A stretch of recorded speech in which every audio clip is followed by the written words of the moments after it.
प्यारे साथियों, एक बार फिर से आपका स्वागत है अपना यूट्यूब चैनल किसान हिम्मत पे। प्यारे साथियों, आज के वीडियो में हम लोग देखने वाले हैं प्रॉफिट एंड लॉस का एक महत्वपूर्ण सवाल जो सीखेंगे हम लोग ट्रिक के माध्यम से।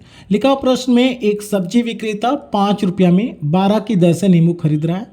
50% लाभ कमाने के लिए वह इसे किस दर से बेचेगा, पूछ रहा है। क्या बोला प्रश्न में?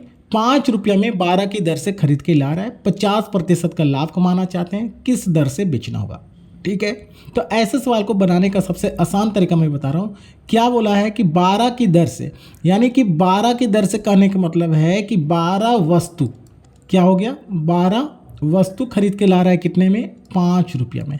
ये सीधा से वस्तु की जगह नींबू है यहाँ पर, तो 12 नींबू ला रहा है 5 रुपया में। अगर मैं एक नींबू यानी कि एक वस्तु की बात करूँ तो हम यहाँ लिख सकते हैं 5/12 रुपया, 5/12 रुपया। ठीक है, 5/12 रुपया।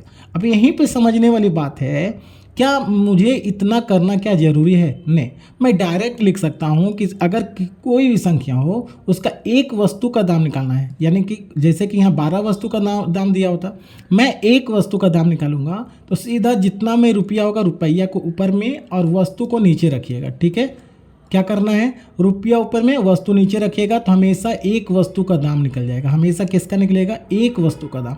क्या करना है, रुपया ऊपर में और वस्तु नीचे में। ठीक है, तो मैं यहाँ पे क्रय मूल्य निकालूंगा एक वस्तु का। कितने वस्तु का, एक वस्तु का। जैसे ये बोला है 5 रुपया में 12 की दर से ना, यानी 5 रुपया में 12 नींबू ला रहा है, तो मैं एक नींबू को निकालूंगा तो रुपया ऊपर में वस्तु नीचे रख दिए तो एक नींबू का क्रय मूल्य निकल गया।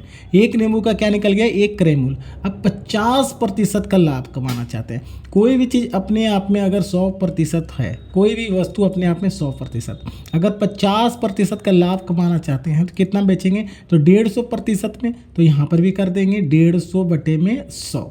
100 कहाँ से लाए, प्रतिशत जो था वो हटेगा, बटा में 100 आ जाएगा। इसको सॉल्व कीजिएगा, ये कट जाएगा, 25 छक्का 25 चौका। ठीक है, अब यहाँ से 6 दूनी 12, तो यहाँ से देखा जाए तो 5/8 रुपया।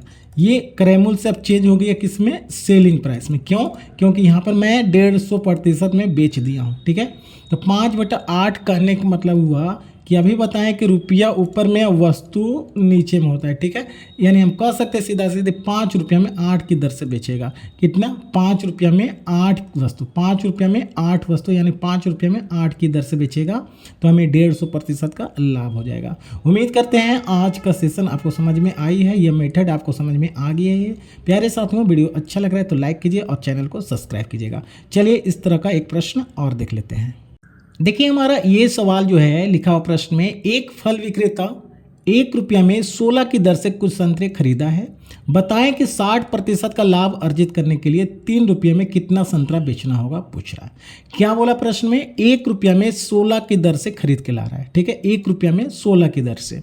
अब 60% लाभ कमाना हो तो 3 रुपया में कितने संतरे बेचना होगा, पूछ रहा है। सेम पिछले वाले प्रश्न की तरह है, ध्यान दीजिएगा। सबसे पहले मैं क्या करूंगा, क्रय मूल्य। क्रय मूल्य किसका, एक वस्तु का, एक वस्तु का। तो एक वस्तु के लिए क्या कहें, अभी जस्ट बताए हैं कि रुपया ऊपर में रखिएगा और वस्तु नीचे में रखेगा।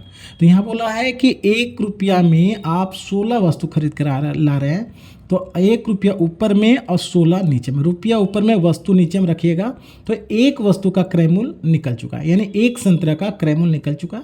60% लाभ कमाना है तो कोई भी चीज़ अपने आप में 100% होता है। 60% का लाभ कमाएंगे तो बेचेंगे कितना में, 160% में, यानी क्रय मूल्य का कितना, 160%। अब प्रतिशत अगर हटेगा यहाँ से तो बटा में 100 हो जाएगा। ठीक है, अब ये सेलिंग प्राइस नहीं रहा, ये कॉस्ट प्राइस नहीं रहा, अब ये चेंज होकर सेलिंग प्राइस हो गया। क्यों? क्योंकि मैं यहाँ पे 160% में बेच चुका हूँ। ठीक है, इसको सॉल्व करेंगे तो यहाँ से ये कट गया 10, ये 0 कट गया, यानी कि 1/10 आ गया। ठीक है, रुपया ऊपर में वस्तु नीचे में। ठीक है, तो हम यहाँ कह सकते हैं कि 1 रुपया में 10 संतरा, 1 रुपया में 10 संतरा बेचेगा। ठीक है, तो इससे 60% का लाभ हो रहा है। लेकिन प्रश्न में 1 रुपया की बात नहीं, टोटल 3 रुपया की बात है। तो 3 रुपया में कितना हो जाएगा, 30 संतरा। कितने संतरा बेचेंगे, 30 संतरा बेचेंगे, जो आपका ऑप्शन ए में है। क्लियर है, समझ में आ चुका है, क्लियर है ना यहाँ तक। देखिए, हमारा एक प्रश्न और लेके आ चुका हूँ। लिखा प्रश्न में, एक फल विक्रेता ने 1 रुपया में 12 की दर से खरीदा। 20% का लाभ अर्जित करने के लिए 1 रुपया में कितने संतरे बेचना हुआ। सेम प्रश्न है, क्रय मूल्य लिखेंगे कितने वस्तु का, 1 रुपया एक वस्तु का। तो एक वस्तु के लिए क्या करेंगे, रुपया ऊपर में वस्तु नीचे में, तो 1 रुपया में 12 की दर से, यानी रुपया ऊपर में और वस्तु नीचे कर दीजिएगा, तो ये आपका एक वस्तु का क्रय मूल्य निकल गया। 20% का लाभ कमाना है तो 100 में 20 जोड़ेंगे 120% हो जाएगा, बटा में 100 करेंगे, ठीक है। ये कटेगा 12 देंगे 120 और ये कट गया 0 0 यानी कि 1/10, यानी हम कह सकते हैं 1 रुपया में कितने वस्तु, 10, एक वस्तु में 10 वस्तु, ठीक है।